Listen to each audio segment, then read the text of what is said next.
Welcome to this deep dive. Today, we're really getting into some fascinating material around Mexican history and spirituality, specifically this concept of Anahuac. That's right. And our main source is Marco Vinicio Miranda's Mextli Ixtli introduction.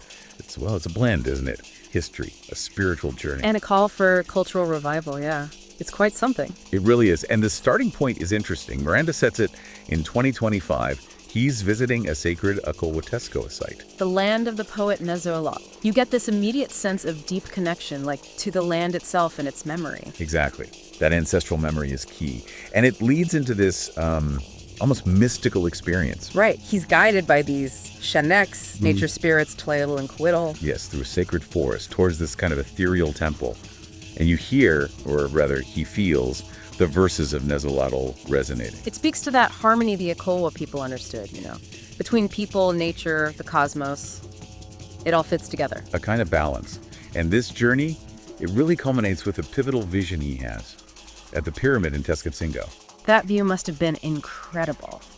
Anahuac laid out before him, Lake Texcoco reflecting the sky. And it's there that Xeneks give him his mission to remember, to awaken the truth that's been buried. The buried truth being that the official history, the story of the conquest we usually hear, is a distortion, a colonial narrative. That's the core assertion here. So naturally, when the source moves to the 16th century, the Spanish arrival, it's not painted as a discovery. No, not at all. It's presented as a brutal invasion.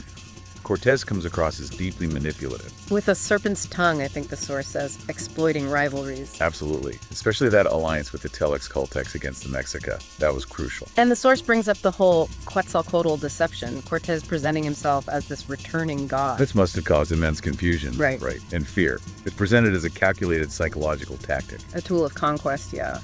Which then leads to just horrific violence. The massacre at the Templo Mayor.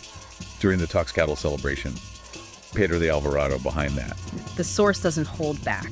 It talks about violence against unarmed people, men, women, children. Temples burned, sacred texts, the codices destroyed, blood spilled on sacred ground. It's portrayed as fundamentally disrupting the cosmic balance, a spiritual wound as much as a physical one. But it's not just about destruction, is it? There's a strong theme of resilience running through it. Definitely.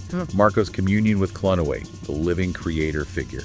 This revelation that everything is connected. Earth, wind, stars, everything. So Anahuac isn't just a historical place name. No, it's described more like a living spirit, something that persists in the languages, the rituals, the descendants. And the earth itself is almost urging this recovery, pushing for indigenous languages like Nahuatl and Maya to be revitalized. Exactly, because they're not just languages, they're seen as vessels, containers of that ancient wisdom, that connection to the spirit of Anahuac. So when you step back and look at what this deep dive into Miranda's work shows us, it's a narrative that really pushes against the conventional history. Yeah, It emphasizes this enduring spiritual, cultural core of Anahuac and its people, despite everything. It makes you think, doesn't it? This idea of buried truths, of interconnectedness. How might that apply elsewhere? What other stories, other identities around the world might be waiting for us to, remember and awaken?